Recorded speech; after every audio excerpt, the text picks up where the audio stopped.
I'm Jami Philbrick for iamROGUE.com. I'm here in San Francisco at the Academy of Sciences Museum, and I'm talking to the director of the new Toy Story short, Partysaurus Rex, which will be released with Finding Nemo 3D in theaters on September 14th. Here's what the director had to say about the new short. So the Toy Story shorts have now become really kind of a popular thing. I think fans are looking forward to them. Cool, yeah. When there are Pixar releases or Disney releases. Huh? Are the Pixar guys just kind of bouncing around different ideas for Toy Story shorts, or what's sort of the story-breaking process on these films? Well, the world is so it's so vast, right? Everybody as a kid remembers their toys, and they remember thinking, well, what happens when I leave? Do the toys come to life? And it's a great opportunity in these shorts to explore different genres of toys, like Small Fry, the last one that was with the Muppet movie, explores these fun meal toys at fast food restaurants. And for me, like, one of my favorite memories of childhood was bath time, because I loved, you know, the suds and the toys. It's like a hot tub. It's amazing, right? And I wanted to explore that. And so I pitched that idea to John Lasseter, and he liked it. And the ball started rolling. The party got bigger and bigger. We brought on BT, our electronic dance music artist, to put an amazing score to it. And the idea started out small, but grew and grew and grew, much like the film itself, like the party, into what you see now.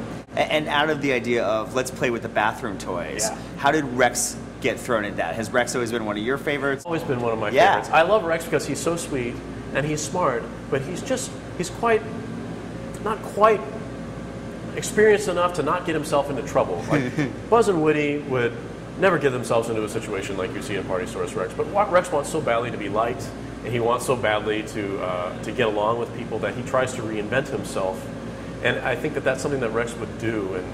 And working with Walsh, he was exactly what I expected. I mean, he is Rex, and so when we have him read the line, you know, I can get this party started up in here, that really is legitimate. That's Walsh, right? Like, what? You want to get a party started up in here? He really kind of is that character in a lot of ways. Yeah. And so he made the short for me. And what was it like working with Walsh? Was he excited to have sort of a larger part in something like this? I think so. I mean, I think he's one of everybody's favorite characters, and he hasn't had his own spotlight yet. And I hope that he's pleased with it. I really, I loved working with him.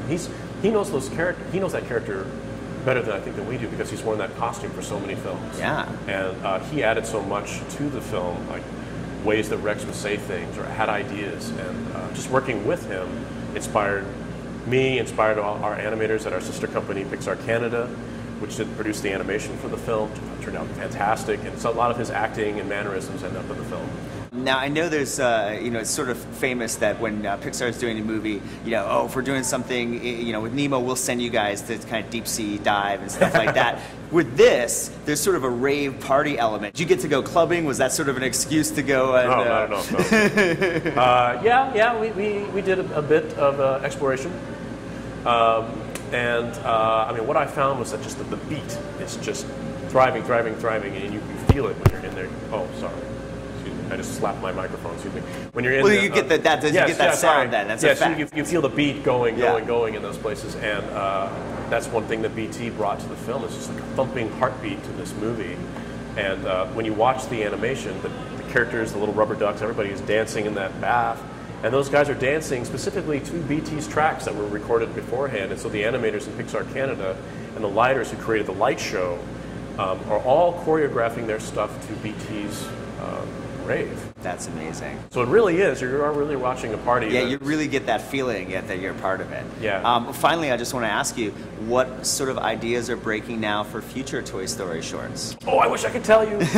I wish I could talk about that. I can't, but there's some really, really cool stuff kicking. Are there some characters that you would like to see, maybe, as with Rex in this one, some other characters you'd like to see maybe get a higher profile? I think so. I can't talk about it too specifically, but I think there are a lot of characters that I want to know more about, and there are a lot of genres of toys that we haven't even explored yet. What is life like for these guys? You think about a bath toy. What's life like for that guy? Or a Happy Meal toy? What is life like for that guy? Like, there are so many things that you can pick up and say, what's that story going to be? A romantic comedy with the potato heads? Chad, that's not a bad idea. Not a bad idea. Well, I've got arms. I could get this party started up in here. Without blood? Outside. Huh? Oh, shiver me timbers! No way! Yeah, Rex, that's it, baby. Let's pump this party. Partysaurus, you rock! Aye, aye, matey. Check me out. Oh, yeah. Thank ye to Rex. Huh? Wow. Hey, Rex, baby, how about a little more bubbly? More?